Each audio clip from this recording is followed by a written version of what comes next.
Assalamualaikum warahmatullahi wabarakatuh. Baiklah teman-teman, pada kesempatan kali ini kembali saya akan menceritakan sebuah kisah misteri. Kisah misteri kali ini disadur dari akun @valenzaman di media sosial Twitter. Baiklah, kita langsung saja menuju ke ceritanya. Namanya Lasmi, kuntil anak merah yang jagain adik perempuanku sejak 2013 saat dia kuliah di salah satu sekolah desain di Bandung. Lasmi hingga saat ini tinggal di Pohon Mangga, daerah Wastu Kencana. Lasmi dulunya seorang sinden musik Sunda, sementara Asep suaminya yang jadi pengiring. Mereka menikah muda di umur 12 tahun pada zaman penjajahan Belanda silam. Mereka menikah menjalani hidup di rumah sederhana di daerah Lembang. Mereka nyinden setiap kali ada khitanan atau nikahan. Mereka paling senang jikalau Belanda yang menyewa mereka untuk memeriahkan pesta, karena dibayar cukup mahal. Singkat cerita, Lasmi sedih karena 5 tahun pernikahan tidak kunjung dikaruniai anak, dan hal ini menjadi bahan julid para tetangga. Si Lasmi teh kunaon nepi ka ayeuna teu boga budak, mandul kitu manehna. Asep berusaha menghibur Lasmi yang sering menangis saat ingin tidur. Asep bilang, "Atos neng, teu nanaon, mun ceuk Gusti Allah ayeuna dibere momongan, kun fayakun pasti jadi. Tapi mun ceuk Gusti Allah lain ayeuna, kita teh tetep kudu berdoa, Allah mah moal kulem." Itu yang disampaikan Asep kepada Lasmi untuk menghiburnya. Lasmi cuma mengangguk dan terus berdoa dalam sujudnya. Dia sering melamun saat melihat ibu-ibu hamil. Lasmi kadang-kadang dengan sopan meminta izin ke ibu-ibu hamil yang dia temui untuk mengelus perutnya, minta titip doa supaya Lasmi lekas isi. Lasmi kepingin sekali mempunyai anak, karena rumahnya terasa sepi ditambah kunjungan tetangga yang tiap hari makin jadi. Temannya Asep bahkan sampai bilang, "Sep, mending maneh kawin deui we ulah jeung si Lasmi. Bisi maneh teh tepi ka mau teu boga budak." Tapi Asep tetap teguh pada cintanya sama Lasmi. Mereka terus bekerja, berdoa, dan berusaha menjalani hidup yang makin berat. Pernah suatu kali saat selesai pentas di acara orang Belanda, Lasmi digoda salah satu orang Belanda yang tahu permasalahan mereka. Lasmi diajak dalam tanda kutip, siapa tahu jadi. Tapi Lasmi tersenyum dan menolak. Dia balas lewat bahasa Belanda, "Terima kasih Tuan, tapi saya tidak akan pernah mengkhianati suami saya." Orang Belanda itu pun tertawa, lalu menepuk pantat Lasmi sebelum berlalu. Lasmi tetap tersenyum dan menahan tangis. Insiden tersebut semakin membuat Lasmi terpukul dan merasa dirinya tidak bisa jadi seorang ibu. Sesampainya di rumah, tangis Lasmi meledak. Dia terus bertanya dalam hati, apakah benar aku tidak bisa mempunyai anak? Dengan penuh kasih sayang, Asep memeluknya, menguatkannya, meminta Lasmi tenang kalau semua ada waktunya. Lasmi berkata, kalau kamu memang ingin punya anak, kamu boleh menikah lagi. Aku tidak apa-apa, daripada keadaan terus begini, aku gak sanggup." Asep kaget mendengar kalimat itu. Dia memeluk Lasmi erat, membiarkan Lasmi malam itu menumpahkan sedihnya. Asep juga jadi ikut bersedih, tidak tahu harus melakukan apa supaya Lasmi bisa bahagia. Ditambah Asep mulai sakit-sakitan karena sering kerja malam dan pulang pagi. Rumah tangga mereka makin terasa dingin. Akhirnya, tahunan mereka berumah tangga di tengah badai yang sedang melanda. Lasmi pun hamil. Dia hamil di tahun ke-10 pernikahan.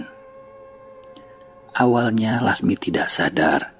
Dia cuma sering mual dan gampang capek. Lasmi pun menyampaikan kabar gembira ini kepada Asep. Doa mereka terkabul. Asep pun lega dan bahagia meski sakitnya makin hari makin parah. Dia ternyata juga kena sakit gula karena faktor keturunan.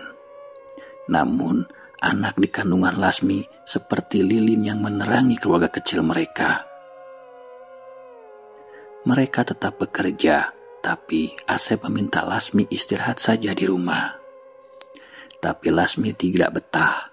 Walau kondisi hamil muda, dia tetap nyinden walaupun gampang lelah.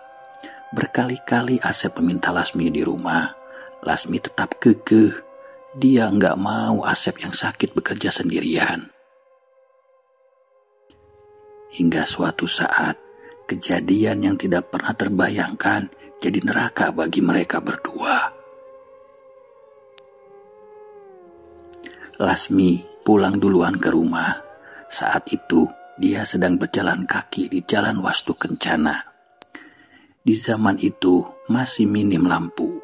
Lasmi yang sedang hamil 3 bulan berjalan pelan sambil menahan lelah dan kantuk.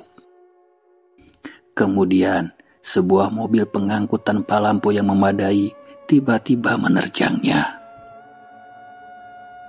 Saat mobil pengangkut itu menerjang Lasmi, tubuhnya terseret dan wajahnya menghantam tanah berbatu sampai sejauh 8 meter.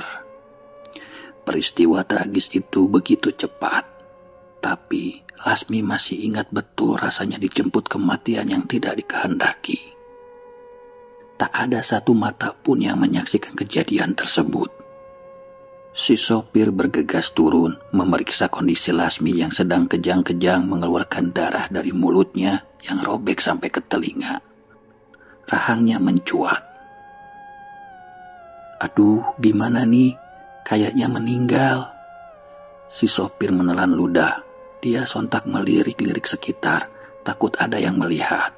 Kemudian teman si sopir ikut turun memeriksa. Kumaha ieu? Tulungan wae atuh meuni karunya. Lasmi melihat mereka dengan pandangan mengabur. Si supir menarik temannya masuk ke dalam mobil. Temannya sempat tidak setuju, tapi si supir mengatakan, maneh goblok, mun aya naon eta bakal kumaha. Boga budak teu di imah, buru naik. Lasmi mendengar samar. Darah terus mengalir, rasa sakit maha dahsyat mulai meremas perutnya. Lasmi hanya bisa menyaksikan mobil yang menabraknya pergi.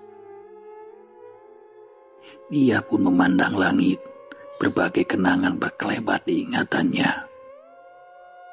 Senyum teduh Asep, senyum teduh kedua orang tuanya di kampung, masa kecilnya, dan angan-angan membesarkan sang buah hati terlintas di pikirannya. Air mata Lasmi berlinang, bercampur darah. Darah menggenang kental di tanah, rasa sakit di wajah dan perutnya meremas tanpa ampun. Lasmi tahu dia akan mati, tapi ia tidak mau kehilangan bayinya. Lasmi berusaha mengusap perutnya dengan kedua tangannya yang patah sekuat tenaga. Lasmi perlahan merasakan tubuhnya dingin. Dia kehilangan hidup dan bayinya. Pandangannya yang suram melihat banyak raut tak kasat mata menyaksikan sedang dijemput ajal. Mungkin dia masih tertolong seandainya ada yang melihat. Seandainya saja. Itu kalimat yang ada di benak Lasmi. Gelap dan kosong, matanya tertutup sempurna dengan air mata yang menetes, membayangkan sejenak sosoknya sebagai ibu. Namun, takdir tidak memberinya kesempatan bagi Lasmi mengalaminya. Tiba-tiba saja, Lasmi merasakan rohnya keluar dari tubuhnya. Rasa sakitnya tidak bisa dideskripsikan. Lasmi semalaman berdiri memandangi jasadnya yang naas sampai ditemukan oleh warga saat pagi hari. Lasmi hanya menangis dalam diam. Sekitar pukul 5 pagi, sepasang suami istri yang sedang berjalan kaki melihat jasad Lasmi. Sontak, Lasmi minta tolong agar jasadnya dipulangkan, tapi suaranya tak terjamah mereka. Lalu suami istri itu kalut. Melihat jasad yang mengerikan, si suami menyuruh istrinya mengabarkan warga. Tidak lama, beberapa warga berkumpul. Suasana pun ramai dan tegang. Seorang lainnya kenal dengan Asep. Allahu Akbar, eta pamajikanna si Asep lain. Dia sadar itu Lasmi karena melihat selendang yang menjadi ciri khas Lasmi saat menyinden. Segeralah dia naik andong ke rumah Asep. Saat itu, Asep sedang panik mencari Lasmi di sekitar rumah karena istrinya belum pulang. Lasmi pulang duluan, tidak lewat jalan yang biasa Asep dan tim sinden lewati. Asep belum tahu Lasmi sudah tiada, tapi ketakutan melanda hebat pikirannya. 1 jam kemudian, temannya itu sampai di rumah. Asep sedang duduk di depan. Melihat temannya datang, Asep berdiri. "Aya naon ka dieu?" Temannya itu menatap iba pada Asep. "Ieu Sep, kumahanya? Aya naon?" "Lasmi Sep, Lasmi, tos maot," ucapnya pelan. Asep pun langsung jatuh terduduk. Asep terisak, perasaannya hancur seketika dan tubuhnya gemetar. Dia masih belum bisa menerima kabar duka itu. "Ya Allah, Gusti," kata Asep lirih. "Sabar Sep," kata temannya. "Kumaha urang bisa sabar? Lasmi di mana ayeuna?" Temannya langsung menuntun Asep ke TKP. Tangis Asep pecah selama menuju ke lokasi. Dia tidak bisa membayangkan hidupnya setelah ini. Lasmi sudah tiada, lalu bagaimana dengan nasib jabang bayi yang sedang dikandungnya? Asep hanya terus berdoa, berharap ada keajaiban. Sesampainya di lokasi, banyak warga mengerumuni jasad Lasmi. "Ya Allah, menikarunya pisan," ucap mereka sambil memegang mulut. Asep menembus kerumunan dengan hati terkoyak. Dia mendapati Lasmi yang sudah terbujur kaku. Asep jatuh memeluk jasad Lasmi. "Ya Allah, Neng." Harapan akan keajaiban pun sirna saat Asep melihat gumpalan darah yang mengering di kaki Lasmi. Asep sudah kehilangan 2 orang yang dicintainya. Sorot matanya redup. Warga iba kepada Asep yang bergeming dalam isaknya. Roh Lasmi pun hanya menangis. Dia ingin sekali memeluk Asep. Bersama temannya, Asep menggotong Lasmi dengan keranda bambu. Jasadnya ditutupi kain, lalu keranda dinaikkan ke andong.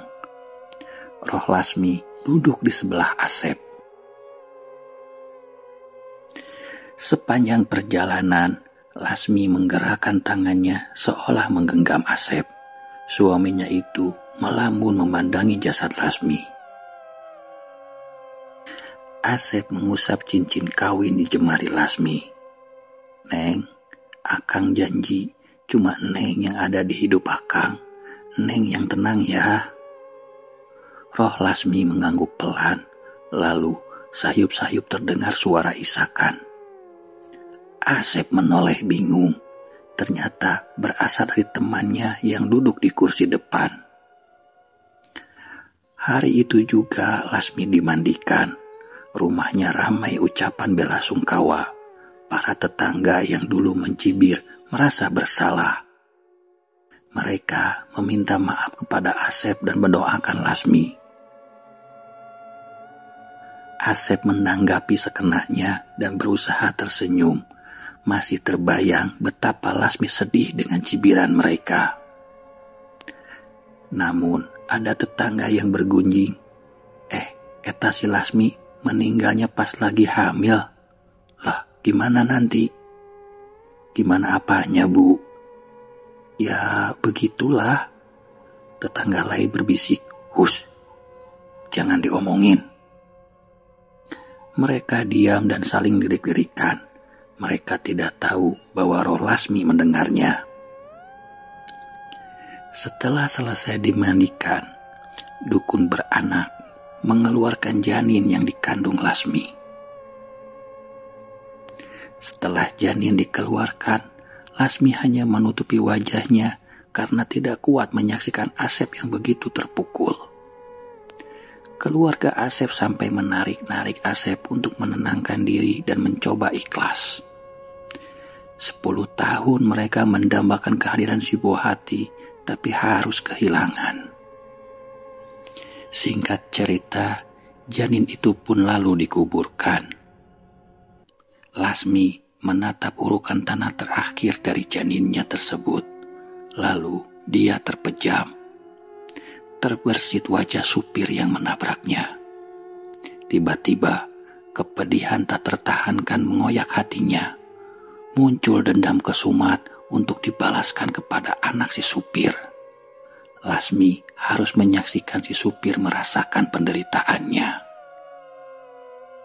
Lasmi sangat tidak terima atas kematian dia dan bayinya. Dendam kesumat yang teramat besar di dalam diri Lasmi membuat wujudnya perlahan berubah. Tatapan mata yang sebelumnya teduh berubah menjadi sorot berwarna merah darah yang menyala. Wajahnya yang ramah berubah menjadi menyeramkan. Saat Lasmi menyadari dirinya berubah jadi sosok kuntilanak merah, dia berteriak kencang dan menangis dalam angkara. Lalu dia tertawa dengan suara yang melengking, tawa yang menakutkan sekaligus memilukan. Lasmi terbang ke lokasi dia kehilangan hidup dan si jabang bayi. Lalu berdiri di tepi jalan malam itu. Berulang kali Lasmi menyaksikan kilas balik bagaimana peristiwa nestapa dan tragis yang telah dialaminya. Lasmi tersenyum dengan wajah yang robek. Dia ingin segera membalaskan dendamnya. Lasmi menunggu si supir melewati jalan tempat dia meninggal. Namun, sampai pagi tiba, mobil si supir tidak kunjung lewat. Lasmi menahan geram. Dia benar-benar harus menunggu momen yang tepat untuk membalaskan dendamnya. Lasmi akhirnya pergi ke rumahnya untuk menengok Asep. Lasmi memperhatikan Asep yang sedang menyapu halaman rumah dari pohon di depan rumahnya. Asep tampak begitu sendu. Dia sesekali termenung memegang sapu. Lasmi lalu berkelebat di sekitar Asep sebagai isyarat bahwa dirinya ada. Asep pun sedikit terkesiap, menggosok tengkuknya. Asep celingak-celinguk ketika merasakan sensasi hawa dingin. "Lasmi di sini, A," bisik Lasmi dengan senyum lirih yang tentu saja tidak terlihat. Asep hanya lanjut menyapu, tidak bisa mendengar suara Lasmi. Lasmi pun duduk di kursi teras, memandangi suaminya itu dengan perasaan sedih dan rindu. Neng, biasanya ada Neng di sini. Sekarang A.A. teh menikah kesepian, rumah jadi sepi," ucap Asep tiba-tiba dengan pelan. Lasmi hanya menahan kesedihan. Entah Asep dapat merasakan kehadiran Lasmi atau tidak.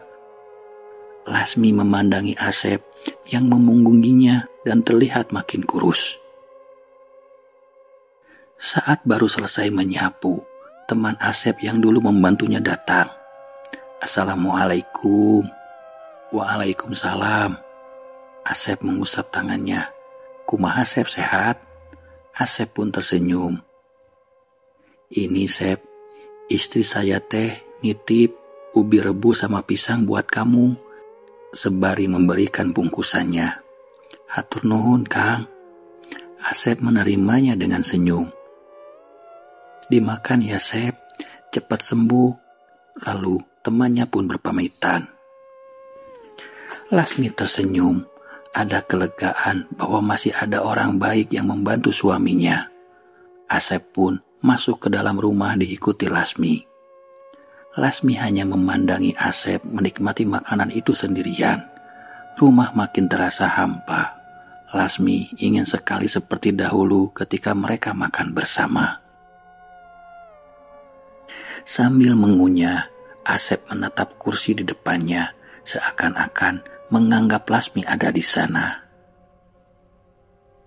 "Makan yang banyak, A," ucap Lasmi. Hari itu, Lasmi mengelilingi rumah, mengingat kesehariannya, sementara Asep membersihkan sulingnya karena malam nanti akan mengisi acara pesta di rumah orang Belanda. Sambil berkeliling, Lasmi mendengar tembang Sunda kesukaannya yang memainkan Asep dengan sulingnya. Perasaan Lasmi menghangat. Asep memainkan tembang itu dengan penuh perasaan.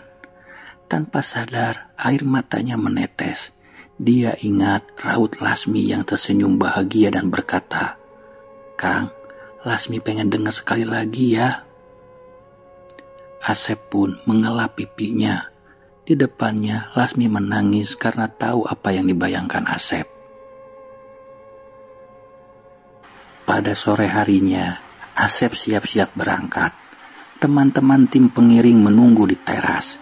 Biasanya, Lasmi akan menyambut mereka dan mengobrol sejenak. Namun, kali ini hening. Lasmi beranjak ke teras seakan menyapa mereka. "Aya nu ngarasa dingin teu?" bisik salah satunya. "Iya, Lasmi mungkin." "Lasmi yang tenang ya." Lasmi tersenyum, lalu kembali ke kamar. Asep sedang mengenakan pakaian, lalu meraih salah satu pakaian Lasmi, menghirup aromanya dalam-dalam. "Akang berangkat ya, Neng," ucap Asep. "Iya, Kang." Lasmi seakan mencium tangan Asep. Lasmi pun mengiringi Asep dan tim ke acara. Setibanya di panggung acara, Asep duduk memegang sulingnya. Posisi Lasmi telah digantikan oleh anak teman Asep. Dia masih belia, tapi cukup lihai menyanyikan tembang. Asep merenung.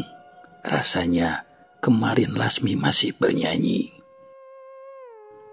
Selendang ciri khas sinden pun telah berpindah tangan. Seluruh tim menyadari Asep melamun. Seketika itu juga, Lasmi duduk di sampingnya. "Sep, kenapa?" tegur Dadang. Enggak apa-apa, Dang." "Sep, mungkin saya terlihat ikut campur, tapi kamu harus rela, biar Lasmi juga bahagia." Iya, Dang," jawab Asep lirih. "Lasmi yakin, pasti bisa," bisik Lasmi.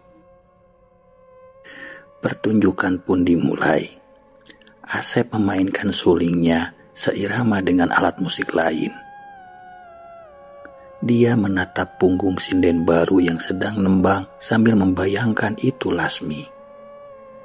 Perlahan Asep merasa kakinya kesemutan, tapi dia menghiraukannya dan berusaha fokus, sementara Lasmi khawatir.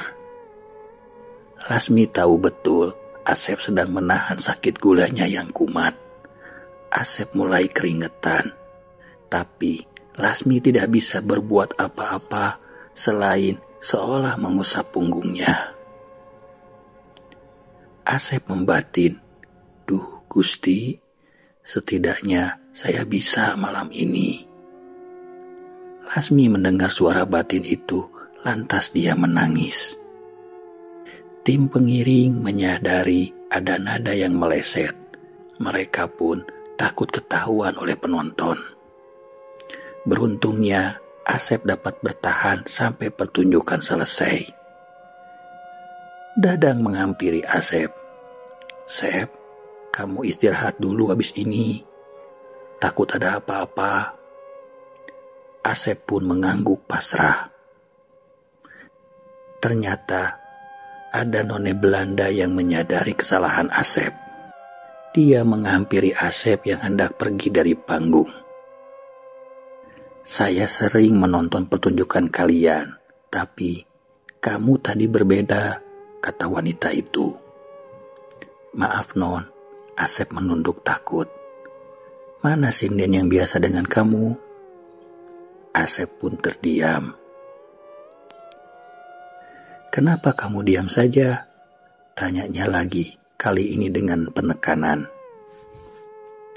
Asep pun makin takut. Jika tidak dijawab, dia bisa kena masalah. Dijawab pun hanya akan menambah kesedihannya.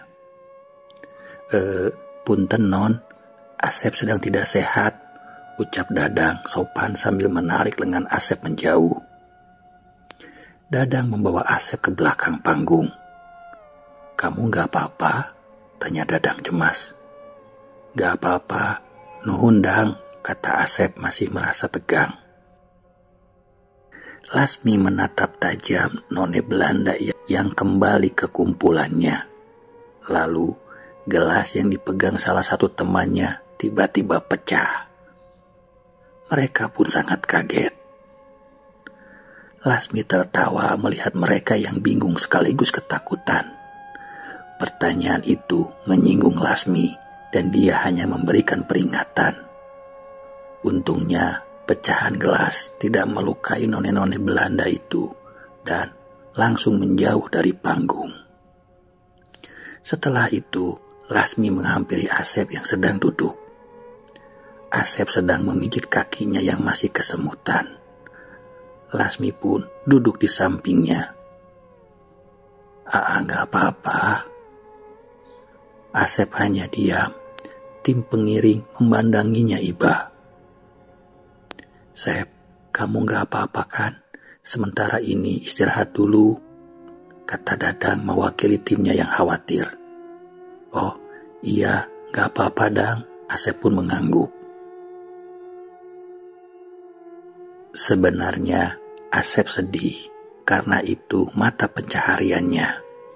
Bagaimana dia mencukupi kebutuhan sehari-hari jika tidak bekerja? Setelah selesai manggung, Dadang mendekati Asep. Dadang pun memberi upah acara yang tadi. "Sep, terima ya, ini ada sedikit rezeki dari kita."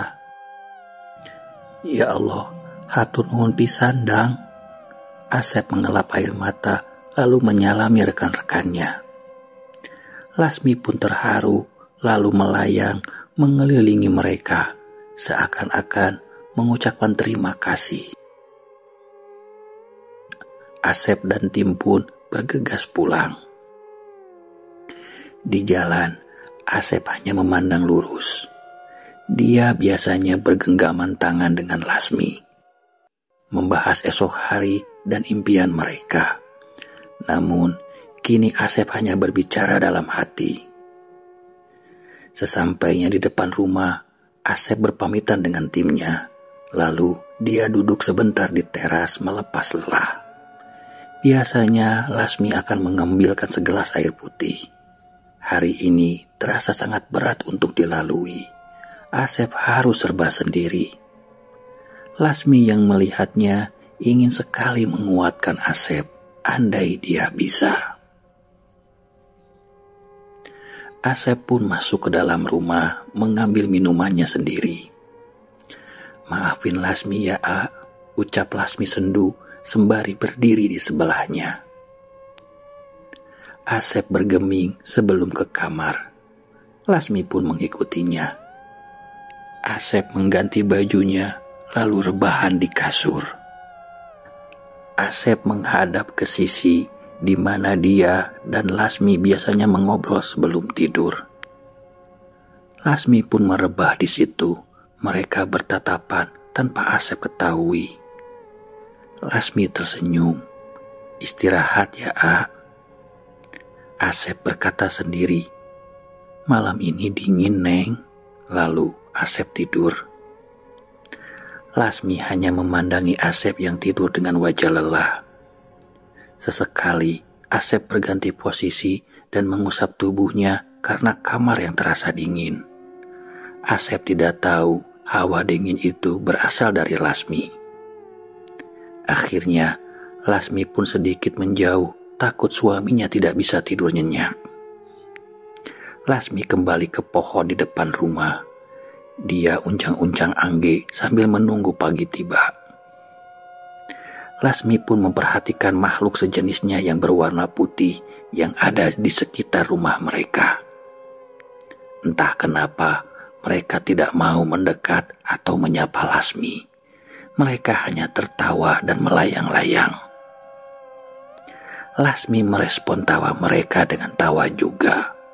Mereka langsung terdiam dan pergi. Saat itu Lasmi heran, kenapa mereka pergi? Apakah karena dia berwarna merah sendiri? Lasmi hanya berpikir, mungkin karena kekuatannya yang besar dan aura merah di tubuhnya membuat sesamanya takut. Nah, demikianlah teman-teman cerita misteri pada kali ini. Semoga ada hikmah dan manfaatnya. Billahi taufik wal hidayah. Wassalamualaikum warahmatullahi wabarakatuh.